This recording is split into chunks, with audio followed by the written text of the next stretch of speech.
ओव्हीज kitchen या recipe चॅनलमध्ये तुमचे स्वागत आहे. तर आज आपण 2 बटाट्यांपासून आणि गव्हाच्या पिठापासून अतिशय भन्नाट असा पदार्थ करणार आहोत. कदाचित यापूर्वी हा पदार्थ तुम्ही कधीच केला नसेल, पाहिला नसेल, पण जर एकदा केला ना तर नक्कीच आठवड्यातून 2 ते 3 वेळा नक्कीच बनवाल. अगदी लहानांपासून मोठ्यांपर्यंत सगळ्यांच्याच आवडीचा पदार्थ आहे. त्यामुळे नक्कीच व्हिडिओ शेवटपर्यंत पहा. व्हिडिओ थोडंसं मोठा झालेला आहे, अगदी डिटेलमध्ये व्हिडिओ सांगितला आहे, त्यामुळे स्किप कुठेही करू नका, म्हणजे तुम्हाला अगदी व्यवस्थित अशी रेसिपी कळणार आहे. तर बघा, इथे 2 बटाटे साल काढून घेतलेले आहेत. आता हा पदार्थ ना मी 2 व्यक्तींनुसार करत आहे, त्यामुळे 2 बटाट्याचा वापर केलेला आहे. पण शक्यतो हा पदार्थ जितका जास्त बनवता येईल ना तितका जास्त बनवा, कारण की अजिबातच शिल्लकसुद्धा राहणार नाही ताटामध्ये. मुलांच्या डब्यासाठी म्हणा किंवा मग आपल्या डब्यासाठी सुद्धा तुम्ही बनवू शकता. नेहमीच भाजी चपाती खाऊन कंटाळा येतो, तर कधीतरी अशा पद्धतीचा वेगळा नाश्ता करा किंवा मग वेगळ्या डब्यासाठी हा पदार्थ करून बघा. मुलेसुद्धा नक्कीच खुश होतील. आता बघा, बटाटा आपल्याला छान असा किसून घ्यायचा आहे. शक्यतो जाड किसणीनेच बटाटा किसा, जास्तसुद्धा बारीक किसणीने किसू नका. तर इथे पाहू शकता, बटाटा छान असा मी किसून घेतलेला आहे. आता हा बटाटा आपल्याला 1 ते 2 पाण्याने धुवून घ्यायचा आहे. सुरुवातीला तरी बटाटा आपल्याला असाच पाण्यामध्ये भिजत ठेवायचा आहे थोडा वेळ. अशा पद्धतीने बटाटा पाण्यात भिजत ठेवल्यानं तो व्यवस्थित असा कडक होतो आणि छान भिजलासुद्धा जातो. आता तोपर्यंत एका साईडला आपण एक कढई घेतली आहे. 1 वाटी गव्हाचं पीठ घेतलेलं आहे. आता त्यातलं अगदी थोडंसं पीठ आपल्याला हे ठेवायचं आहे. आता हे नक्की कशासाठी लागणार आहे ते सुद्धा पुढे सांगणार आहे. आता 1 वाटी पीठामध्ये आपल्याला 2 चपात्या करून घ्यायच्या आहे. इतपत आपण इथे पीठ करून घेतलं आहे. आता इथे आपण कोणताही पराठा वगैरे करत नाही, फक्त आपल्याला हे पीठ छान असं मळून घ्यायचं आहे. अगदी तुम्ही चपात्यांना मळताना त्याच पद्धतीने आपल्याला हे पीठ मळून घ्यायचं आहे. जास्त सैलसर सुद्धा नाही आणि जास्त दाटसर सुद्धा नाही. अगदी चपात्यांसाठी मळतो ना, अगदी त्या पद्धतीने हे पीठ मी मळून घेते. आता इथे पाहू शकता, पीठ आपलं मळून झालेलं आहे. आता या पिठामध्ये 2 चपात्या होतील इतपत पीठ मी मळलेलं आहे. पण जर तुम्ही हा पदार्थ जास्त लोकांसाठी करत असाल तर मग पीठ तुम्ही इथे जास्त मळलं तरी चालेल. बघा, एका साईडला पीठ मळत होते तोपर्यंत आपला बटाटासुद्धा छान असा पाण्यात भिजलेला आहे. आणि पाण्यामध्ये बटाटा भिजल्यानंतर तुम्ही इथे पाहू शकता छान फुललेला आहे, कडक झालेला आहे. आता या बटाट्यातलं आपल्याला स्वच्छ असं पाणी निथळून काढायचं आहे, म्हणजेच पिळून काढायचं आहे. तर इथे बघा, एकदा दोनदा बटाटा धुतला होता आणि पाणी मी इथे स्वच्छ असं त्याचं निथळून घेतलं आहे. घट्ट असा बटाटा पिळून घेतला आहे. आता हा बटाटा लगेच आपल्याला वापरायचा नाही, नंतर न याचं काय करायचं हे सुद्धा पुढे सांगते. तर पाहू शकता, बटाटा छान असा मोकळा झालेला आहे आपला. आता बटाटा आपण थोडा वेळ साईडला ठेवूया आणि जे आपण कणिक मळून घेतलं होतं ना ते घेऊया. तर इथे पाहू शकता, कणिकसुद्धा थोडंसं भिजलेलं आहे. आता याला थोडंसं वरनं तेल लावून घेतलेलं आहे आणि 2 याचे उंडे करून घेऊया. अगदी आपण चपात्या करतो ना, अगदी त्या पद्धतीने याचे उंडे करून घ्यायचे आहेत. बघा, अगदी एकसारखे असे उंडे केलेले आहेत. आता ही चपाती आपल्याला छान अशी लाटून घ्यायची आहे. काही वेगळी अशी लाटायची नाही. ज्या पद्धतीने तुम्ही चपाती लाटताना अगदी त्याच पद्धतीने ही चपाती तुम्हाला लाटून घ्यायची आहे. जास्त पातळसुद्धा नाही, जास्त तुम्हाला ही जाडसुद्धा ठेवायची नाही आहे. जर खाली चिटकत असेल तर थोडंफार पीठ लावून अगदी व्यवस्थित अशी चपाती लाटून घ्या. आणि अजूनही चॅनलला सबस्क्राईब केलं नसेल तर नक्कीच चॅनलला एक सबस्क्राईब आणि एक लाईक करून घ्या, कारण की नवीन यूट्यूबर्ससाठी तुमचं एक लाईक, एक सबस्क्राईब हे खूप जास्त मोलाचं असतं. तसाच माझा हा व्हिडिओ तुम्ही कुठून पाहत आहात हे सुद्धा मला कमेंट करून सांगायला विसरू नका. आता बघा, इथे मी दोन्ही चपात्या लाटून घेते आणि मग तुम्हाला दाखवते. तुम्ही इथे पाहू शकता, दोन्ही चपात्या मी एकसारख्या अशा लाटून घेतलेल्या आहेत. अगदी ज्या पद्धतीने आपण चपात्या लाटतो ना त्याच पद्धतीने लाटलेल्या आहेत. बघा, आपल्या चपात्या छान अशा लाटून झालेल्या आहेत. आता यातली एक चपाती आपल्याला इथे साईडला ठेवायची आहे.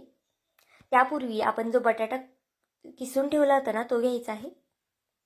आता या बटाट्यामध्ये काही जिन्नस आपल्याला घालून घ्यायचे आहेत. जर तुम्ही चपात्या लाटायच्या अगोदरच हे जिन्नस घातलं ना तर मग त्या बटाट्याला अगदी पाणी सुटेल आणि मग तुमचा पदार्थ फसू शकतो. त्यामुळे शक्यतो अगोदर चपात्या लाटून घ्या आणि मगच यामध्ये काही जिन्नस ॲड करा. चवीनुसार मीठ घातलं आहे, थोडीशी काळी मिरी घातली आहे, चिली फ्लेक्स घातलेले आहेत. चिली फ्लेक्स घालणं ऑप्शनल आहे, तुमच्याकडे असतील तर घाला, नसेल नाही घातले तरीसुद्धा चालणार आहे. हिरवी मिरचीची पेस्ट घातली आहे थोडीशी मी, आणि कोथिंबीर घातली आहे.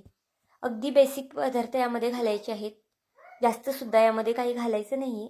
जे तुमच्या घरामध्ये अवेलेबल असणार आहे ना, त्यामध्येच आपल्याला हा पदार्थ करून घ्यायचा आहे. तरी ते पाहू शकता छान असं हे मिक्स करून घेतलेलं आहे.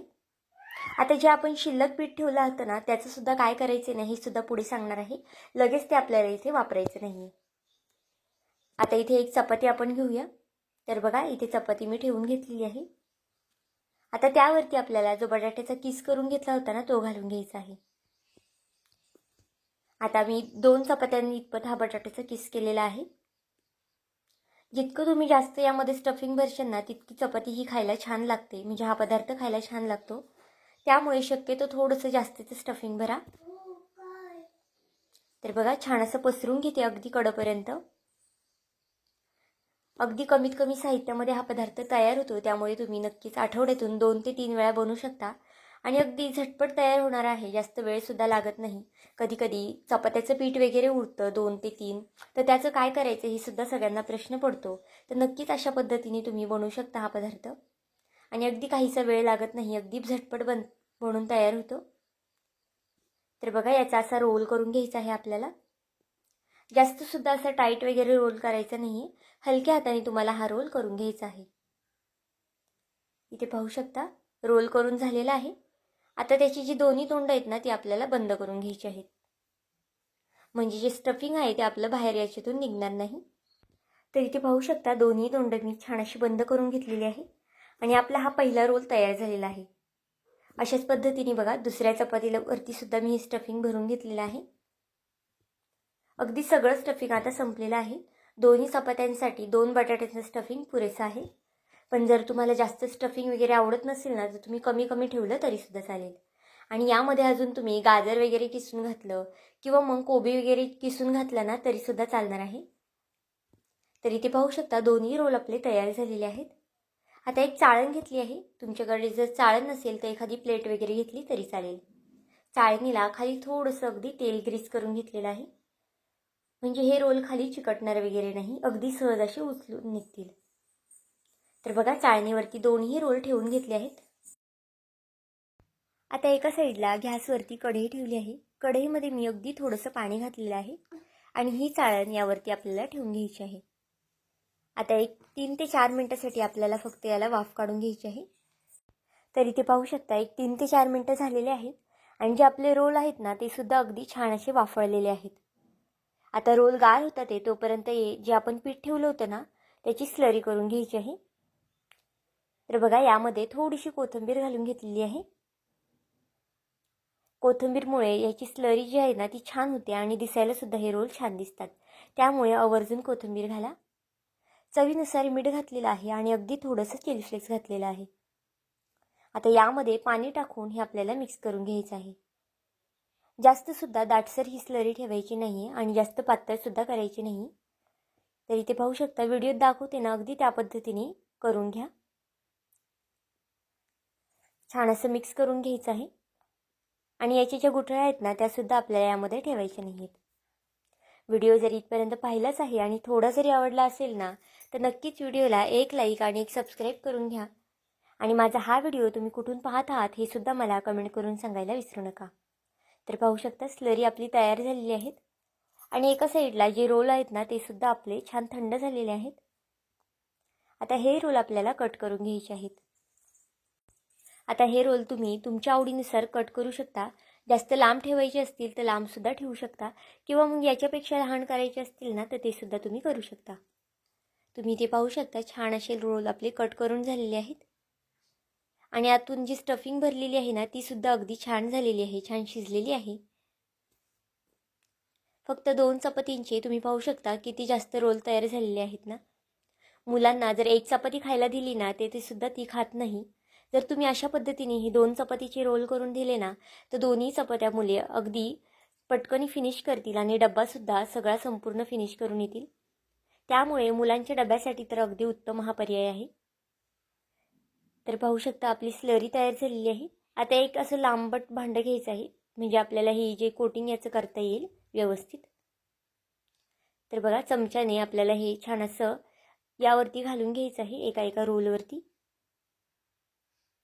अगदी पातळसुद्धा स्लरी नाही आहे, छान अशी कोटिंग होती, पाहू शकता इथे तुम्ही. आता व्यवस्थित असं उचलून तेलामध्ये आपल्याला हे सोडून घ्यायचं आहे. एका साईडला तेल तापत ठेवलेलं आहे. तेल छान कडकडीत तापून द्यायचं आहे आपल्याला. जर तुम्ही थंड तेलामध्ये जर हे सोडलं ना तर अगदी मऊसूत हे पडून जातील. त्यामुळे तेल शक्यतो छान कडकडीत तापून घ्या. तर पाहू शकता इथे तेल छान तापलेलं आहे. आता एक एक करून आपण यामध्ये हे सोडून घेऊया. जितकं कढईमध्ये बसेल ना तितकं इथे तुम्ही सोडू शकता. शक्यतो हे एकमेकांना चिटकत वगैरे नाही. आता बघा चमच्याने वरतून याला अशा पद्धतीने तेल सोडून घ्यायचं आहे. तुम्ही हे पाहू शकता, कोथिंबीर घातल्यामुळे हे वरून सुद्धा दिसायला किती छान दिसतात. आता 1 मिनिटाने आपल्याला हे हलवून घ्यायचं आहे बघा. जास्त सुद्धा हलवायचं नाहीये. दोन्ही साईडने छान खरपूस रंग येतोपर्यंत आपल्याला हे तळून घ्यायचं आहे. एक 4 ते 5 मिनिटं लागू शकतात तुम्हाला हे तळायला. आणि तळताना शक्यतो स्लो गॅस करू नका, फास्ट गॅसवरती तुम्हाला हे तळून घ्यायचं आहे. आता इथे पाहू शकता एक साईड पलटी करून घ्यायची आहे आपल्याला. छान गोल्डन रंग आला ना की आपल्याला हे काढून घ्यायचे आहेत. मुलांना जर हा पदार्थ दिला ना खायला तर ते नक्कीच आवडीने खातील आणि त्यांना कळणार सुद्धा नाही हे चपात्यापासून बनवलेलं आहे किंवा मग गव्हाच्या पिठापासून बनवलेलं आहे. किंवा मग तुम्ही पाहुणे-रावळे आले ना तरीसुद्धा हा पदार्थ बनवू शकता. कारण की ते सुद्धा नक्कीच आश्चर्याने तुम्हाला विचारतील हे कशापासून बनवलेलं आहे. कारण की अगदी खायला अगदी वेगळी लागते आणि दिसायला सुद्धा अगदी वेगळी दिसते, पाहू शकता. आता अशाच पद्धतीने दुसरे सुद्धा रोल तयार करून झालेले आहेत बघा. तुम्ही इथे पाहू शकता किती छान दिसत आहेत अगदी हे रोल. बघा सगळे रोल आपले तयार झालेले आहेत. नक्कीच एकदा हा पदार्थ करून बघा, आवर्जून करून बघा. कारण की खायला अगदी अप्रतिम लागतो आणि अगदी कमीत कमी साहित्यामध्ये तयार होतो. तुम्ही नुसतं खाल्लं ना तरीसुद्धा छानच लागतो किंवा मग टोमॅटो केचपसोबत खा, त्यासोबत खाल्लं ना तरीसुद्धा छानच लागणार आहे. तर आजची ही रेसिपी तुम्हाला कशी वाटली मला हे कमेंट करून नक्की सांगा. आणि चॅनलवरती नवीन असाल तर चॅनलला एक सबस्क्राईब नक्कीच करून घ्या. पुन्हा भेटूया आपण अशाच नवीन व्हिडिओमध्ये. तोपर्यंत बाय.